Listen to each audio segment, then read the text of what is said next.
Hello guys, hi everyone. हम लोग पहले भरतरी बाबा के मंदिर गए। वैसे हम सरिस्का के बिल्कुल बीचों बीच में हैं, बैठे हैं अभी एट प्रेजेंट। हमारे चारों तरफ देखो तो घना जंगल है और आई कांट इवन इमेजिन। बहुत डर भी लग रहा है बट बहुत मज़ा भी आ रहा है। आए थे तब बिल्कुल भीड़ के साथ आए थे, बट अभी जाते जाते थोड़ी शांति हो गई है। This is nobody else here.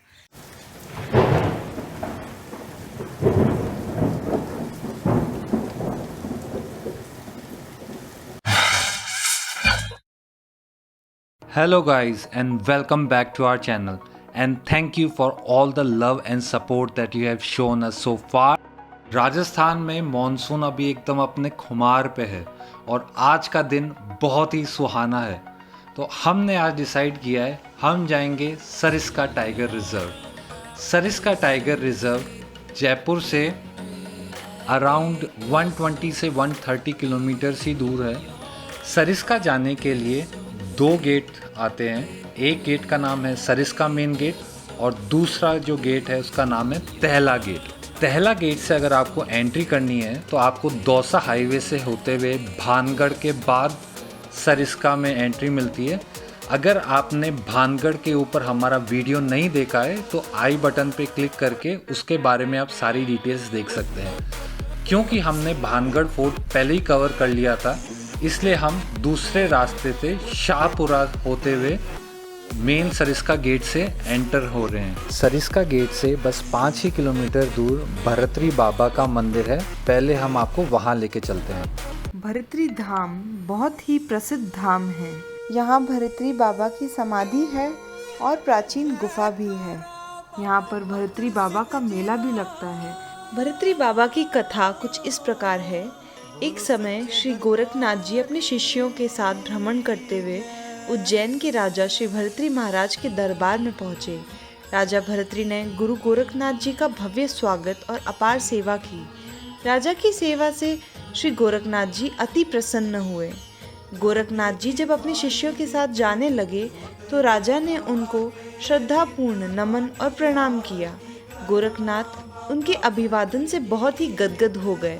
तभी उन्होंने अपने झोले में से एक फल निकाला और राजा को दे दिया और कहा, यह अमर फल है, जो इसे खा लेगा वह कभी बूढ़ा नहीं होगा, कभी रोग नहीं होगा, हमेशा जवान और सुंदर रहेगा। इसके बाद गुरु गोरखनाथ तो अलख निरंजन करते हुए अज्ञात प्रदेश को यात्रा के लिए आगे बढ़ गए।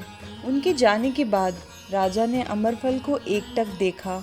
उन्हें अपनी पत्नी से विशेष प्रेम था, इसलिए राजा ने विचार किया, यह फल मैं अपनी पत्नी को खिला दूं तो वह सुंदर और सदा जवान रहेगी। यह सोचकर राजा ने वह अमर फल रानी को दे दिया और उसे फल की विशेषता भी बता दी। लेकिन अफसोस, उस सुंदर रानी का विशेष लगाव तो नगर के एक कोतवाल से था, इसलिए रानी ने यह अमर फल कोतवाल को दे दिया और इस फल की विशेषता से अवगत कराते हुए कहा कि तुम इसे खा लेना। इस अद्भुत अमर फल को लेकर कोतवाल जब महल से बाहर निकला तो सोचने लगा, रानी के साथ तो मैं धन दौलत के लिए झूठा मूठा प्रेम का नाटक करता हूँ, यह फल खाकर मैं क्या करूँगा।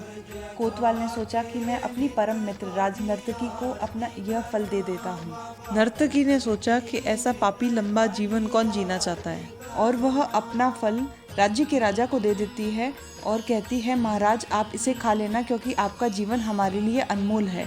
राजा फल को देखते ही पहचान गए। इस संसार की मोह माया को त्याग कर भरतरी वैरागी हो गए और राजपाट छोड़कर गुरु गोरखनाथ की शरण में चले गए। बाबा भरतरी की गुफा का इतिहास कुछ इस प्रकार है। जब अलवर के राजा जयसिंह शिकार खेलने इस जंगल में आए तब बाबा भरतरी शेर का रूप धारण करके राजा के सामने आए। तब राजा ने गोली चलाई जो शेर के पैर में लग गई। शेर भागकर गुफा में आ गया। उसका पीछा करते हुए राजा भी जब गुफा में आए तब उनने बाबा भरतरी को बैठे हुए पाकर उनका दर्शन किए और ये कसम खाई कि ना मैं शिकार करूंगा और ना किसे ही करने दूंगा।